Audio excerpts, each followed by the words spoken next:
ये 22 प्रतिज्ञाएं क्या हैं? मैं हिंदू धर्म में पैदा हुआ लेकिन मरूंगा नहीं। तो ये उनकी चॉइस है कि मैं रामकृष्ण को ईश्वर नहीं मानता, ये तो उनकी चॉइस है, वो विरोध थोड़ी कर रहे हैं। क्या अंबेडकर को केवल आप मूर्तियों में मानेंगे?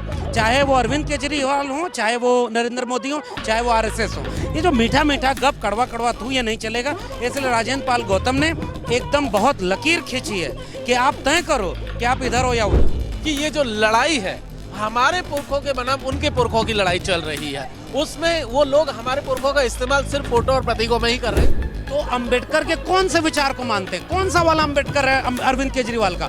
भगत सिंह की तस्वीर लगाते तो कौन से वाले भगत सिंह है? मैं नास्तिक क्यों हूँ वाला भगत सिंह है कि नहीं है? जब भगत सिंह नास्तिक हैं तो गुजरात में जाकर जय श्री राम का नारा, दिल्ली में आकर हनुमान चालीसा की हर मंगलवार हनुमान चालीसा। अरे भाई, ये इस तरह से अब इस देश को मूर्ख नहीं बनाया जा सकता। कि आप ये बताइए कि क्या बाबा साहब के साथ आप खड़े हुए कि नहीं खड़े हुए, उन 22 प्रतिज्ञाओं के साथ आप खड़े हुए कि नहीं खड़े हुए?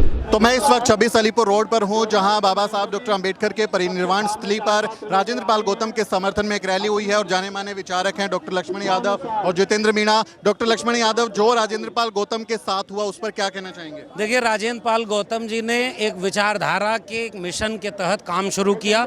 वो बार बार ये कहते थे कि इस देश में जाति सबसे बड़ी बीमारी है और डॉक्टर अंबेडकर, बिरसा, फूले, पेरियार और तथागत बुद्ध का विचार एक वैचारिक भारत का निर्माण करता है जो समता, न्याय, मैत्री, करुणा पर आधारित है। तो डॉक्टर अंबेडकर ने जो प्रतिज्ञा 22 प्रतिज्ञा ली थी वही प्रतिज्ञा उन्होंने दोहराई है उस मिशन के तहत। तो मैं तो डॉक्टर राजेंद्र पाल गौतम जी को बधाई दे रहा हूं कि आपने बहुत सारे लोगों का चेहरा बेनकाब कर दिया है जो कहते हैं कि हम युद्ध के नहीं बुद्ध के देश से आए हैं अमेरिका में जाकर। अब ये भारत में पता चल रहा है कि ये तो बुद्ध के विरोध में है। ये डॉक्टर अंबेडकर की बड़ी बड़ी मूर्तियां बनवाते हैं, 14 अप्रैल और 6 दिसंबर को उनकी मूर्ति पर माला पहनाते हैं, ये बयान देते हैं कि हम बाबा साहब की वजह से प्रधानमंत्री बने, लेकिन वो बाबा साहब के विचारों और किताबों को नहीं मानते। ये 22 प्रतिज्ञाएं क्या हैं? मैं हिंदू धर्म में पैदा हुआ लेकिन मरूंगा नहीं। तो ये उनकी चॉइस है कि मैं रामकृष्ण को ईश्वर नहीं मानता, ये तो उनकी चॉइस है, वो विरोध थोड़ी कर रहे हैं। अगर आपको विरोध करना है तो आप राजेंद्र पाल गौतम का क्यों कर रहे हो? ये तो बात बाबा साहब ने कही है, ये बात तथागत बुद्ध ने कही है और पूरे भारतीय दर्शन में एक अनीश्वरवादी, अनात्मवादी विचारधारा बुद्ध से लेकर कबीर, रैदास, पलटू दादू, भीखा, पेरियार, फूले होते हुए अंबेडकर तक आई है। क्या उस विचारधारा को खिलाफ हैं आप? क्या अंबेडकर को केवल आप मूर्तियों में मानेंगे? चाहे वो अरविंद केजरीवाल हो, चाहे वो नरेंद्र मोदी हो, चाहे वो आरएसएस हो। ये जो मीठा मीठा गप कड़वा कड़वा थू ये नहीं चलेगा। इसलिए राजेंद्र पाल गौतम ने एकदम बहुत लकीर खींची है कि आप तय करो कि आप इधर हो या उधर हो। अरविंद केजरीवाल बाबा साहब का फोटो लगाते हैं, कहते हैं मैं बाबा साहब के सपनों का भारत बनाना चाहता हूं, लेकिन इस बार बाबा साहब के एक संतान के साथ वो खड़े नहीं हुए, तो वो भी बेनकाब हो गए हैं। बिल्कुल, अरविंद केजरीवाल को एक बात तो स्पष्ट करनी चाहिए कि वो जो अंबेडकर की तस्वीर जब लगाते हैं तो अंबेडकर के कौन से विचार को मानते हैं? कौन सा वाला अंबेडकर है अरविंद केजरीवाल का? भगत सिंह की तस्वीर लगाते तो कौन से वाले भगत सिंह है? मैं नास्तिक क्यों हूँ वाला भगत सिंह है कि नहीं है? जब भगत सिंह नास्तिक हैं तो गुजरात में जाकर जय श्री राम का नारा, दिल्ली में आकर हनुमान चालीसा की हर मंगलवार हनुमान चालीसा। अरे भाई, ये इस तरह से अब इस देश को मूर्ख नहीं बनाया जा सकता। अरविंद केजरीवाल को ये बात बतानी होगी कि भगत सिंह भगवा रंग में कब थे भाई, और भगत सिंह का विचार नास्तिक विचार है, वैसे ही डॉक्टर अंबेडकर का विचार बुद्धिस्ट विचार है। और जब डॉक्टर अंबेडकर ने बुद्ध धर्म को स्वीकार कर लिया तो बौद्ध धर्म के बिना डॉक्टर अंबेडकर कौन से वाले हैं कि हम स्कूल बनवा रहे हैं? ये स्कूल में आरक्षण रहेगा कि नहीं? डॉक्टर अंबेडकर आरक्षण को दे करके गए। डॉक्टर अंबेडकर जाति खत्म करना चाहते थे। डॉक्टर अंबेडकर अनीश्वरवादी दर्शन को मानते थे। डॉक्टर अंबेडकर एक समतावादी न्याय मानते थे। इनमें से कौन सा विचार अरविंद केजरीवाल मानते हैं? ये सवाल है और बहुत बधाई। और ये जो मंत्री है उनका सत्येंद्र जैन, 4 महीने से उनके ऊपर वो है, हम तो खड़े हैं अपने मिनिस्टर के साथ, हम बिल्कुल इस्तीफा नहीं लेंगे। और ये राजेंद्र पाल गौतम का इस्तीफा, अरे भाई सामने आओ और बोलो कि राजेंद्र पाल गौतम ने अंबेडकर के विचार को दोहराया है। इसलिए चूंकि मैं अंबेडकर की मूर्ति को रखता हूं, इसलिए मैं राजेंद्र पाल गौतम का इस्तीफा नहीं मानता हूं।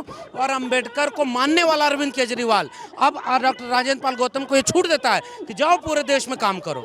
जो छूट इनको मिली हुई है, उनके तमाम मंत्रियों विधायकों को मिली हुई है, बेनकाब हुए हैं ये लोग। तो डॉक्टर जितेंद्र मीणा, मूर्ति पर माला, विचारों पर ताला, अरविंद केजरीवाल के लिए ये बात सही साबित है? नहीं, देखिए ये बहुत लंबे समय से है, इसमें अरविंद केजरीवाल कुछ नया नहीं है। आप देखिए तो आप पता चलेगा कि हमारे पुरखों के जो विचार हैं, उनकी जो परंपराएं रही हैं, उनके खिलाफ में लगातार आरएसएस और बीजेपी और अरविंद केजरीवाल और आम आदमी पार्टी हमेशा से खड़ी रही है। हमने देखा था कि किस तरीके से बीच में एक बयान आता है जिसमें कहा जाता है कि भाई आम आदमी पार्टी जो है आपका राम जन्मभूमि मस्जिद मंदिर के लिए जो है फ्री में यात्रा करवाएगी और वो तमाम तरीके की चीज़ें। तो ये वो विचारें हैं जिसमें आप देखेंगे कि हमारे पुरखों का इस्तेमाल सिर्फ और सिर्फ वोट बटोरने के लिए किया गया, जबकि उनके विचारों के खिलाफ इन्होंने काम किया है। चाहे वो बाबा साहब के विचार हो, चाहे फूले साहब के विचार हो, चाहे और तमाम पुरखों के विचारों को आप ले लीजिए। तो ऐसे में यहाँ पर जब हम लोग देख रहे हैं तो इस लड़ाई को आप देखिए तो पता चलेगा कि दो तरीके से लड़ाई लड़ी जा रही है। एक तरफ जो हमारे पुरखों को मारने वाले लोग हैं, जो जिस तरीके से राजेंद्र पाल गौतम जी लड़ रहे हैं और तमाम लोग लड़ाई लड़ रहे हैं, लेकिन दूसरी तरफ वो लोग हैं जो हमारे पुरखों के सिर्फ एक तस्वीरों तक समेट देना चाहते हैं और वो सिर्फ वोट लेकर के अपनी सरकार बनाना चाहते हैं। जैसे ही आपने देखा कि पंजाब के भीतर चुनाव आए और 30% नंबर देखा कि 30% दलित वहां पर है, तुरंत आप जो है बाबा साहब की तस्वीर लेकर के आ गए। आपने देखा कि पंजाबियों का वोट बहुत ज्यादा है तो आपने तुरंत जो है भगत सिंह की तस्वीर लेकर के आ गए, लेकिन उनके विचारों को आपने कंप्लीटली इग्नोर कर दिया गया।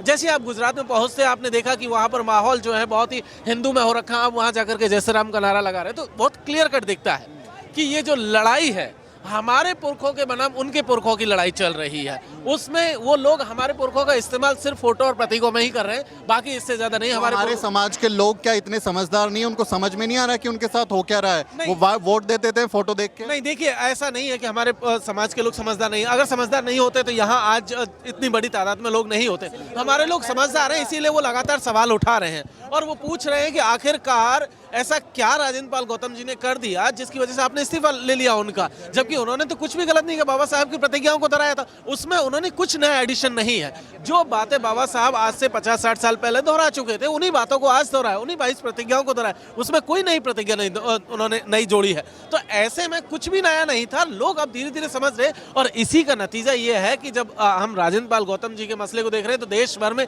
लगातार जो प्रतिक्रियाएं आ रही हैं वो इसी का जो है, ये कहिए कि इसी की वानगी है कि लोग लगातार समझ रहे हैं, चीजों को लगातार देख रहे हैं कि किस तरीके से आम आदमी पार्टी हो, बीजेपी हो या कांग्रेस के तमाम लोग हो, वो अपना जनेऊ दिखा करके या किसी न किसी तरीके से अपने आप को वहां एस्टेब्लिश कर रहे हैं और हमारे लोग उसके काउंटर में खड़े होकर के सवाल कर रहे हैं। तो इससे इस पूरे प्रकरण को राजेंद्र पाल गौतम के बाबा साहेब के नाम की वजह से इस्तीफा देना, इस पूरी घटना को क्या आप अरविंद केजरीवाल की राजनीति पर एक दी एंड की तरह से देख रहे हैं कि अब दलित बहुजन समाज से उनका भरोसा गया, खत्म? देखिए एक चीज है, अगर राजेंद्र पाल गौतम का इस्तीफा जिस तरीके से लिया गया और अगर अरविंद केजरीवाल नेशनल राजनीति करते हैं तो उनको एक चीज तो क्लियर कट करनी पड़ेगी। आज नहीं तो कल आने वाले दिनों में इस देश की जनता पूछेगी, दलित इस देश का पूछेगा और उसके साथ साथ बाकी समाज के लोग भी पूछेंगे कि आप ये बताइए कि क्या बाबा साहब के साथ आप खड़े हुए हैं कि नहीं खड़े हुए, उन 22 प्रतिज्ञाओं के साथ आप खड़े हुए कि नहीं खड़े हुए।